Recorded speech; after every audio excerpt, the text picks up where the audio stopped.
Brilliant. No. Yeah, that's what I'm looking for. Yes, brilliant, Christopher. That's amazing.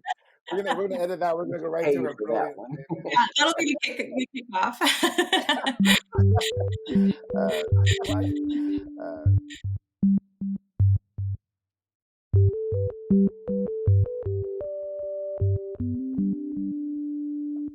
Again, I'm Christopher Davies with Eventful Conversations, and I'm joined today by Hilary Laney with Evia Events and with Antwone Stigall with Antwone Stigall and Company. Thank you again for joining us as we continue our conversation around inclusion. So Hilary, I'm excited. The very first time I saw you speak was actually at a toolkit event about maybe even almost 2 years ago. And it was interesting because you talked primarily as a subject matter on the future and the need for virtual events. Now, all of a sudden, because of what happened recently, it's even more top of mind. You kind of said where before your business was even more of an afterthought. Now, like you're the star, right? Because of where everything's going. But even then, you very much were mindful of the inclusion part and the accessibility part, and you spoke on that. So when I thought about this topic, I knew immediately if I'm going to call Hilary because I know this is already forefront on her mind, which is kind of great. But Antwone, earlier you discussed about where we need to go and how we need to make changes going forward to be more inclusive. How would you guys contrast what your guys' idea of inclusion was in events past and where you think that's going to go, what we have to look at going forward with the idea of inclusion? So I'll start here. I'll start with something super recent as far as just looking at in the past when we were creating these virtual events before the pandemic took over and we had to produce them. We pretty much just throw up a landing page, get people to sign up for it, they show up, we execute it, and we move on. But we really didn't think about, okay, we're producing this webinar, this virtual experience. Who are we excluding? Like, who actually has access to webcams? Who actually has access to clear sound and clear video and all of these things. And so now what I'm doing when I'm producing these virtual events, I have on my landing page form, it asks questions. Do you have a ring light? Do you have access to a webcam? Because if it's going to be one of those virtual experiences where it's super engaging and we're going into breakout rooms and we're doing this, you can't fully participate if you don't have proper lighting, proper sound, proper video equipment. And so we actually budget to send those things out. Now, we hope that you are using the Scouts on and being truthful. If you need those things, we'll provide them. You're not just saying, I just want a new Logic, new HD camera. They're going to send it to me. Yes, but we're actually providing resources for people to actually be able to participate. And I think that's where not just inclusion comes in, but then equity, because now everybody has access and fairness to that event. And so that's what it looks like in contrast to what we used to do versus what we're doing and where we can go. Mm-hmm.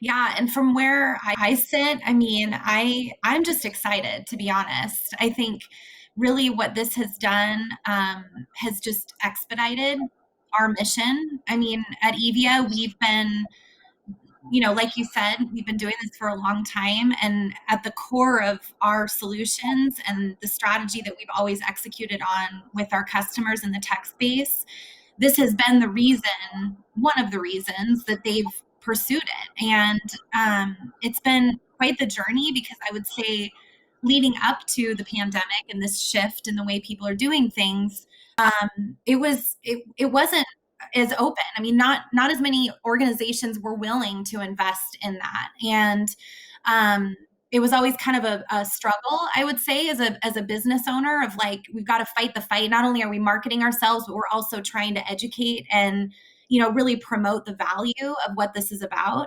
And so now here we are in this space, although it's been an insane year and journey to get to this point. I do, as I look to the future and things, we're all kind of starting to put our focus on hybrid.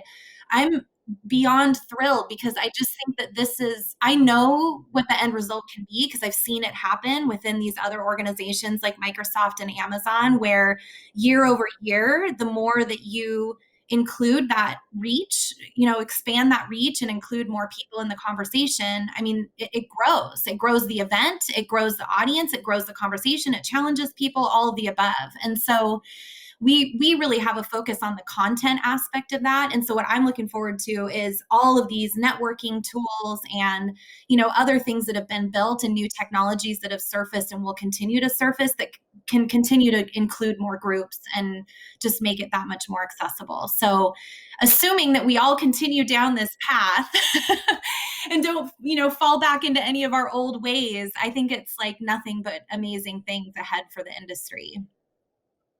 In our last conversation, you mentioned about how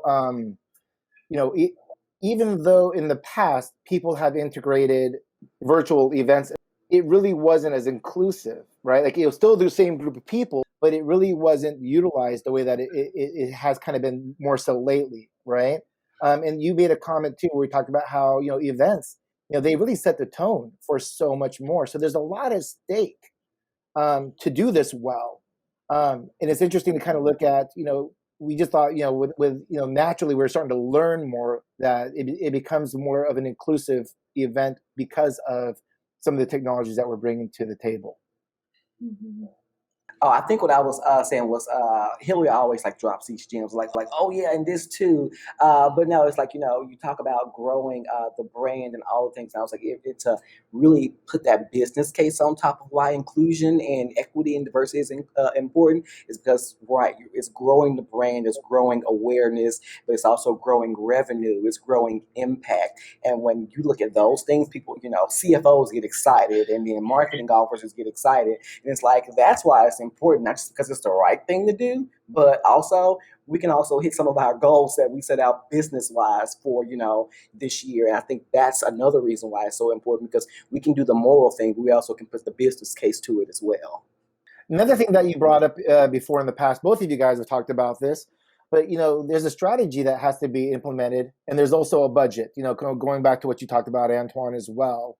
How do you keep those very much in line with the idea of inclusion? How does that work for you guys? I mean, on the customer side, for us, it's the first thing we say is this is an investment. I mean, if it's like either you're committed or you're not.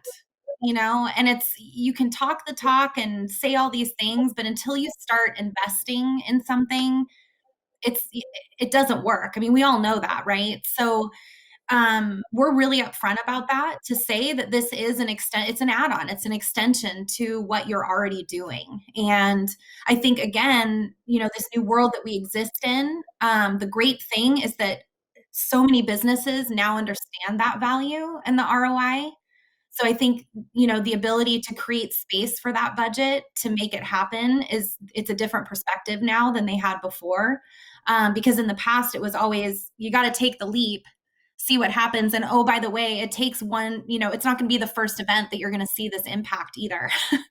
In most cases, it's 2 to 3 events later that you finally start to see that ROI. So it was a big leap, before, whereas now they've taken the leap. And so as we move back into hybrid, my hope is that planners and event professionals just take that step back and look at it as one solution and not like an add-on component. I mean, that's my hope and my vision for it. How it really ends up playing out when we get, into that mode will be a different conversation. But I think there's some work to do to really look at the data in this past year and how it's impacted things, for sure. I love taking that add-on and integrating it so that it's part of the solution. How I usually approach it is, do you have money for X, Y, and Z? Diversity, inclusion, equity. And they go, no. I said, great. So do you have extra money for PR and comms, just in case someone comes and wants to destroy us because we're not doing these things? They said, yes, we do have money. Let's go ahead and put that in the budget. And so it's like Hilary said, just being upfront and say, we can do this or we can do that. We can take the easy road, or we can just take this road and see what happens. It's probably going to cost us a little bit, and I plan to keep my salary. So yes, that's because I did bring this up. So that's kind of how I approach it. Well, especially now, Antwone, I mean, you bring up an excellent point, because this pandemic, I mean, I think if we've learned anything, we are not invincible, right? And we don't know when this is going to happen again. So it's almost like a safeguard. Like, if you don't have this in place, do you want to experience March of 2020 again? I don't think so. Yeah. Right. I know for a fact That way, but there's a nonprofit that works toward gender equity, and they literally scour the internet for events that are happening that are not being, gender equal and things like that, and they put you on blast. I'm just like, I don't have time for. I'm watching them. I don't have time for that. And so I think we should just go ahead and throw 50K at it. If we don't use it, great. If we do, great. No, that's so true. You have people with their phones and their computers on record looking for mess ups. I mean, if you're a Karen out there, sorry to but if you say the wrong thing in line at a Starbucks, you're gonna go viral. And so I can see how that can be something that you might want to just be aware of, that's the new norm also, right? How do you really protect yourself and present yourself in the right manner?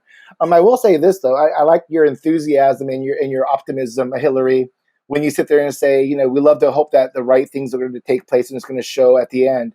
When we look at data, I'm going to be very optimistic too, because I do have a feeling that in light of everything that's taken place, I'm very hopeful too that the data will show that there's a lot of benefit that's going to come from us going virtual, us really considering inclusion, and with all the stuff that's taken place in 2020, to throw this right in our face.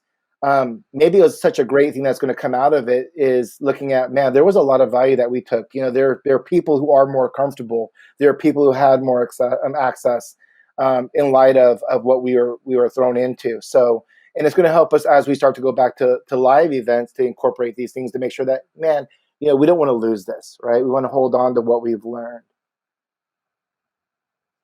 But I think one of the things, Christopher, we did not touch on, which we probably can do at a later time, which is as you're entering into this space or as you're continuing this journey of, trying to make things equitable and trying to make, these experiences more inclusive, have fun with it. And that's when the magic is going to start happening. Because if you enter into it, feeling forced to do something or not really wanting to, you're not going to really get far because you're not going to really put your best foot forward in trying to make these things happen. But if you enter into it with love and lots of fun, the things that you can create and do, you're going to surprise your own self. And that's what I'm excited about when people join me in conversations around diversity, equity, and inclusion, because I like to try to move it mostly from this whole race thing to like, how can we have fun with this? And how can we make this fun for others? And that's when people start to kind of like really get creative and like they see the light at the end of the tunnel and say, this isn't a bad thing. This is actually pretty damn fun. Where my mind goes when you're saying that, it's so true, because it resonates with me, because that's exactly the experience that I've had within my organization because even though it's been part of our values for a long time, it wasn't really until we went through that gender equity certification, which wasn't really, I know it's named the gender equity certification with ThinkGen, but it's bigger than that, because what it does really is it forces the conversation, and you build trust.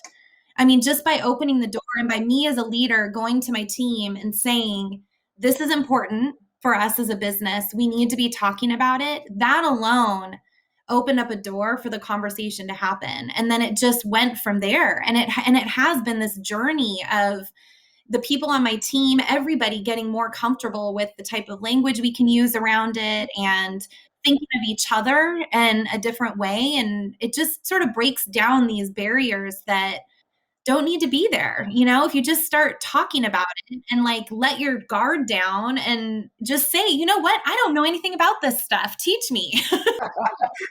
I actually don't know. Right, because I will tell you, Antwone does not have all the answers, but I promise you, I have all of the ears to listen and find the answers.